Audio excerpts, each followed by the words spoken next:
Hello everyone, welcome back to my channel. আশা করি তোমরা সবাই ভালো আছো। আমার আগের ভিডিওতে তোমরা সবাই দেখেছিলে আমার নর্থ বেঙ্গল ট্রিপের ফার্স্ট পার্ট, আর আজকে আমি নিয়ে চলে এসেছি আমাদের নর্থ বেঙ্গল ট্রিপের সেকেন্ড পার্ট নিয়ে। তো ভিডিওটা পুরোটা দেখতে থাকো আর আমাদের সাথে থাকো। আজকে আমরা খুব সকাল সকাল উঠে রেডি হয়ে গেছিলাম, কারণ আজকে আমরা শিলংকে বাই জানিয়ে রওনা দেব আমাদের নেক্সট ডেস্টিনেশন আছে তার উদ্দেশ্যে। তো খুব তাড়াতাড়ি উঠে আমরা রেডি হয়ে নিচে নেমে পড়েছিলাম, আর আমরা যে হোমস্টেটায় ছিলাম তার সামনে দাঁড়িয়ে বেরোনোর আগে একটা পিকচারও ক্লিক করে নিয়েছিলাম। আর ততক্ষণে আমাদের যিনি ড্রাইভার দাদা ছিলেন উনিও চলে এসেছিলেন। তারপর আমরা একসাথে সবাই বেরিয়ে পড়েছিলাম।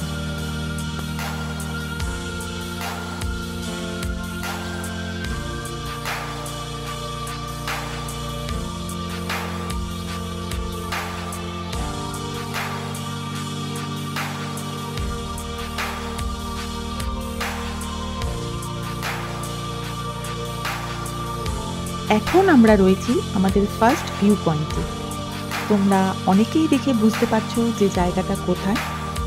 একদম ঠিক ধরেছ, জায়গাটার নাম হচ্ছে যোগীঘাট, আর যেটা রয়েছে মংপুতে।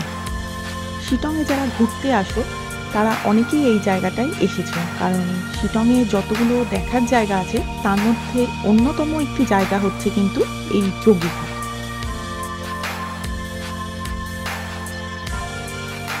তোমাদের মধ্যে এরকম অনেকেই আছো যারা কিন্তু শিলংয়ে এসে এই ব্রিজের উপরে অনেক ফটো বা ভিডিও ক্লিক করেছো। তাই আমি যখন এই ব্রিজের উপরে আসলাম, আমিও কিন্তু সেই সুযোগটা হাতছাড়া করিনি।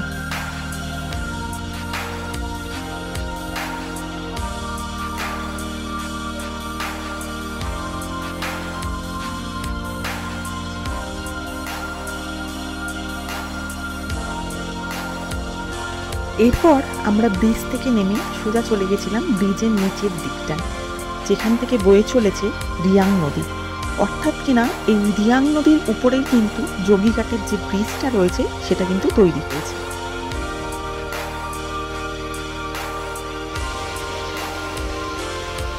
আর এখানে কিন্তু রয়েছে অনেক বড় বড় পাথর, আর যেই পাথরের বাধা পেয়ে এই রিয়াং নদী কিন্তু একটা সুন্দর ঝর্ণার আকার ধারণ করেছে।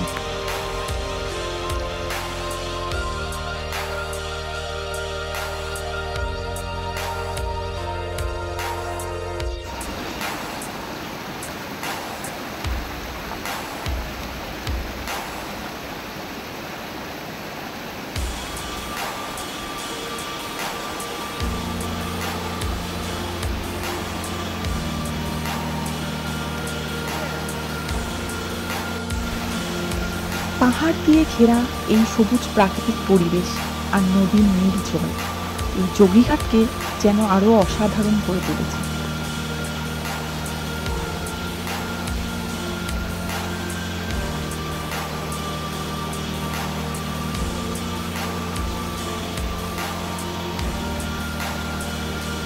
অনেকটা সময় এই পাহাড় আর নদীর পাশে কাটানোর পর আমরা রওনা দিলাম আমাদের নেক্সট ভিউ পয়েন্টের উদ্দেশ্যে। আর রাস্তা দিয়ে যাওয়ার সময় এতটাই মেঘ রাস্তার উপর চলে এসেছিল যে আমাদের নিজেদের ভাগ্যবান মনে হচ্ছিল, কারণ আমাদের যিনি ড্রাইভার দাদা ছিলেন উনি বলছিলেন যে সবসময় কিন্তু এরকম মেঘ দেখতে পাওয়া যায় না।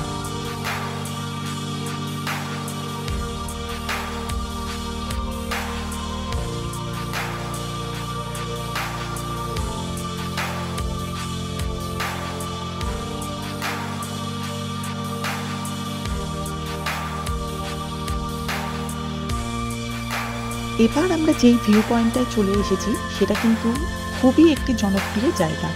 আসলে নর্থ বেঙ্গল ট্রিপ বা দার্জিলিং ট্রিপে আসলে এই জায়গা যদি নাই ঘুরলাম তাহলে কিন্তু নর্থ বেঙ্গল বা দার্জিলিংয়ের ট্রিপটা পুরোটাই অসম্পূর্ণ থেকে যায়। তো তোমরা বুঝতেই পারছো এখন আমরা কোথায় এসেছি। আমরা এসেছি লামাহাটা ইকো পার্কে।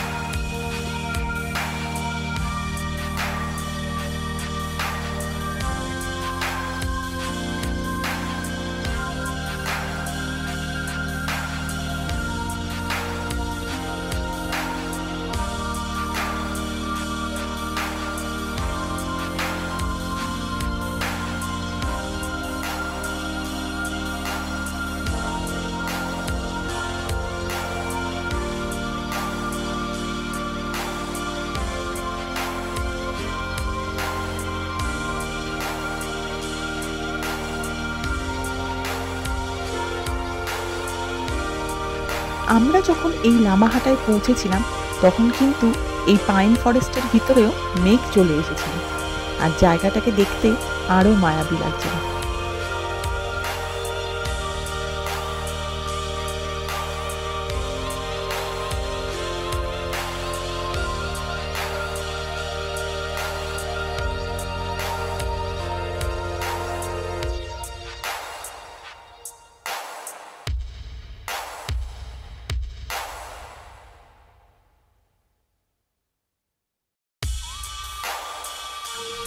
পরিবেশটা এতটাই মায়াবী হয়ে উঠেছিল যে মনে হচ্ছিল আমরা কোনো স্বপ্নের জগতে চলে এসেছি। আসলে যেটা আমরা চোখ দিয়ে দেখেছি বা সেই সময় অনুভব করেছি সেটা কিন্তু ভাষায় প্রকাশ করা যাবে না, আর কিছু জিনিস সত্যিই সবসময় ক্যামেরাবন্দি করা যায় না। এরপর আমরা সোজা ওখান থেকে বেরিয়ে চলে এসেছিলাম আমাদের পরবর্তী ডেস্টিনেশন লেকচা জগতে। আর ওখানে পৌঁছানোর পরেও সেই একই অবস্থা, চারিদিকে শুধু মেঘ আর মেঘ। তো আমরা তাড়াতাড়ি দুপুরে লাঞ্চ করে ঘুমিয়ে পড়েছিলাম, আর ঘুম থেকে ওঠার পরে আমাদের এইরকম পকোড়া আর চা দেওয়া হয়েছিল। এরপর চা খেয়ে আমরা একটু বাইরের দিকে চলে এসেছিলাম, অর্থাৎ আমরা যে হোমস্টেতে ছিলাম তার বাইরে চলে এসেছিলাম। তো আসার পরে দেখো চারিদিকে আমাদের হোমস্টের পাশেও এরকম কতগুলো হোমস্টে রয়েছে। আর আমাদের হোমস্টের নিচে কিন্তু একটা ছোট্ট রেস্টুরেন্ট ছিল, যেখানে কিন্তু খুব সুন্দর মোমো পাওয়া যাচ্ছিল। আর আমার মেয়ে বললো যে মোমো খাবে, আর পাহাড়ে এসছি মানে তো মোমো খেতেই হবে, তাই আমরা এক প্লেট নিয়ে নিয়েছিলাম মোমো।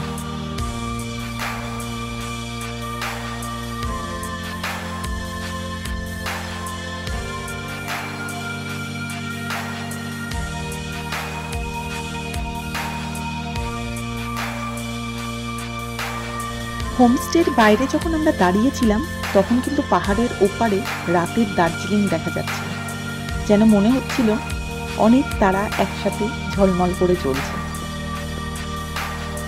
পরের দিন সকালে যে হোমস্টেতে আমরা ছিলাম সেখান থেকে দেওয়া হয়েছিল এই ব্রেকফাস্টটা, লুচি আর সাথে আলুর তরকারি। এরপর আমরা ব্রেকফাস্ট করে ওখান থেকে বেরিয়ে পড়েছিলাম, কাছেই একটা পাইন ফরেস্ট আছে সেখানে যাওয়ার জন্য। আর গিয়ে দেখতেই পাচ্ছ যথারীতি আমরা আবার শুরু করে দিয়েছি আমাদের সেই ফটোশ্যুট। আসলে এত সুন্দর জায়গা দেখে ফটো তুলব না বা ফটো তোলার ইচ্ছেটা হয় না, এরকম কিন্তু মানুষ খুব কমই পাওয়া যায়।